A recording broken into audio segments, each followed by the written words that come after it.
최근 몇 년처럼 급격한 상승은 어렵다고 보시나요?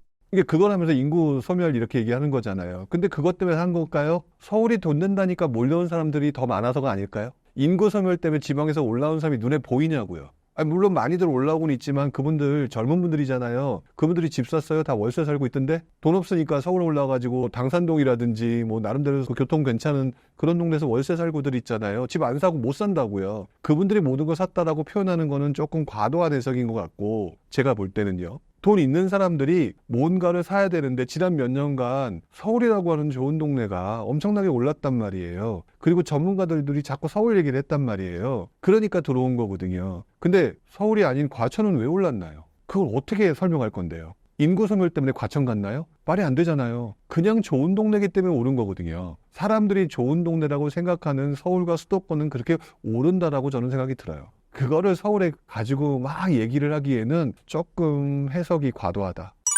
과거에도 방금 말씀하신 동조 현상 때문에 상승했다 하락한 사례가 있나요?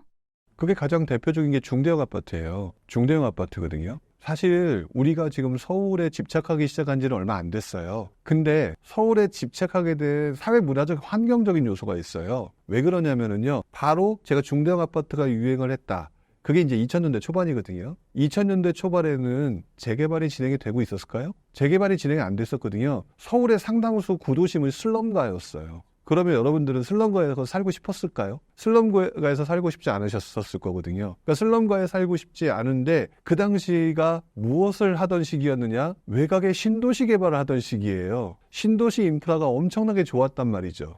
근데 지금은요, 신도시는 늙어버렸고 서울을 뒤집어 엎고 있어요. 이게 바로 그거거든요. 당시 사회적 문화적인 현상과 당시 사람들의 선호도의 차이에 따라서 지금 서울에 집중되는 요소들을 자세히 보게 되면 썩어도 둔치하고 서울의 입지가 워낙 좋은데 당시에는 살 곳이 별로 없었던 거예요. 그런데 지금 서울의 뭐 공덕역 주변에 옛날에는 그 산 밑에 다 이상한 빌라들밖에 없었던데 거기에 정말 좋은 아파트가 들어왔는데 내가 회사를 가려고 보니까 광화문이야. 가까운 데서 살고 싶죠. 이런 현상들이 만들어졌는데요. 과거에는요, 서울이 그런 데가 많지 않았고 서울의 강남은 비싸고 그러니까 이분들이 어디로 갔냐면요, 일기 신도시로 간 거예요. 그러면 일기 신도시로 가는데 약간 외곽으로 나가잖아요. 그럼 여러분들 같은 경우는 이왕이면 넓은 데 살고 싶겠어요? 외곽으로 나가는데 좁은 데 살겠어요? 넓은 데 살고 싶단 말이죠. 그래서 일기 신도시 주변에 있는 과거에 2000년대 초반에 지어진 아파트를 자세히 보게 되면 중대형 아파트가 많은 거예요. 이게 사회적인 문화적인 당시 상황이라고요. 그 중대형 아파트를 보니까 교통은 불편하지만 너무 살기가 좋네. 그리고 너무 살기가 좋네라고 그 당시 사회적 문화적인 분위기가 만들어지니까 중대형 아파트가 가격이 오르기 시작한 거죠. 가격이 오르기 시작하면서 그 당시 상황에서 가격이 오르는 걸 사람들이 봤잖아요. 지금 2000년대 초반이라고 치고 지금 오르는 걸 쭉 보니까 서울에 있는 공덕역 주변에 아파트가 별로 없어서 오르는 걸 안 보이는데 일기 신도시 주변의 그 지역이거나 그 옆에 있는 뭐 용인이나 이런 데가 막 오르는데 중대형 아파트는 널찍널찍하고 이왕이면 외곽 가는 사람이 넓은 데 살고 싶으니까 그런데 딱 보니까 그런 것들이 오른다라는 것을 그 당시에 언론에서 얘기를 안 했겠어요?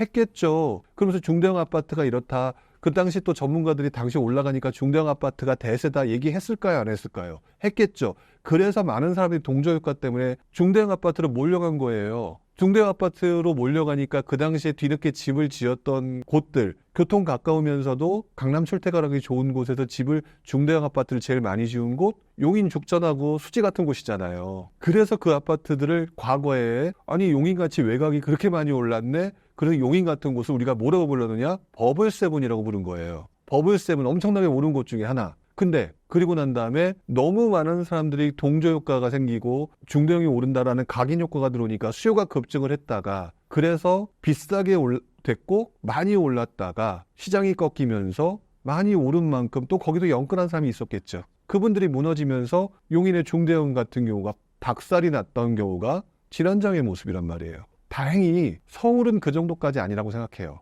기본적으로 용인의 본질 입지가 서울보다 부족하잖아. 당연히 그러니까 서울은 그 정도까지가 아니겠지만 제가 우려하는 거는 서울의 본질은 기본적으로 좋은 데다가 재개발까지 되고 뭐해서 바뀌니까 얼마나 좋아요. 그런데 문제는 돈 있는 사람이 그래서 들어가는 사람은 아무 문제 없다니까요. 문제는 영끌한 사람들이에요.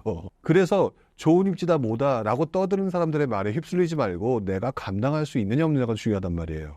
그러니까 서울이 지금 되게 많이 오른다. 좋아요. 당연한 거죠. 입지가 좋은 곳이고 출퇴근하기 좋은 곳인데 그것을 이번에만 다르고 앞으로도 계속 그렇게까지 얘기하기에는 영끌한 사람이 많아지면 주춤해질 수도 있다. 이 당연한 현상들을 기억하자는 거죠. 서울 집값이 너무 올라서 내 집 마련에 좌절을 느끼는 분들이 많은데요. 이런 분들께 하실 말씀 있으실까요? 아주 간단하죠. 근데 이제 본인이 스스로 못하는 건데 그래서 예를 들어서 구리시에 살거나 그래서 고양시에 살거나 그래서 김포시에 산다고 해서 인생이 끝나나요? 끝나는 것도 아닌데 본인의 과민 반응이에요. 그리고 김포 산다고 해서 나는 인간이 김포 살 위인밖에 안 돼. 구리 살 위인밖에 안 되라고 스스로 그렇게 생각하고 사실 건가요? 아니거든요. 조금이라도 기회가 되면 예를 들어서 김포 옆이면 저기 강서구 괜찮은 거 조금 싸게 나온 거 없을까라는 생각 안 하실까요? 구리 쪽에 사시는 분들은 혹시라도 저쪽 건너편에 있는 광진구에 괜찮은 거 없을까? 광진구가 아니라면 저 위에 종남구는 괜찮은 거 없을까? 이렇게 생각하실 거 당연한 거잖아요. 지금 정상적인 수준을 밟고 있는 거예요. 근데 지금 본인이 그 경험이 없고 저 같은 사람도 옛날에 그렇게 하면서 슬금슬금 서울로 들어오는 과정들이 있었다는 거를 기억 못하니까 지금 박탈감이 더 큰 거거든요. 그래서 그런 거거든요. 그러니까 그거 못 들어간다고 죽지 않아요. 그러면 지금 예를 들어서 무슨 북조선도 아니잖아요. 거기는 평양 사는 사람 정해져 있다면서요. 못 들어가잖아요. 아니 그런 데 사는 것도 아닌데 지금 뭐 하시는 건가요? 정신 차리세요라고 얘기하고 싶어요. 괜찮아요. 기회 언제든지 있는 거고 그 다음에 그 기회는 우리 말로는 그러잖아요. 뭐 원하는 것은 모든 것이 것을 다 할 수 있는 대한민국 사회에 살고 있는데 바꿔 말하면 자기 능력 없다라는 거 치부를 드러내는 것밖에 더 되나요?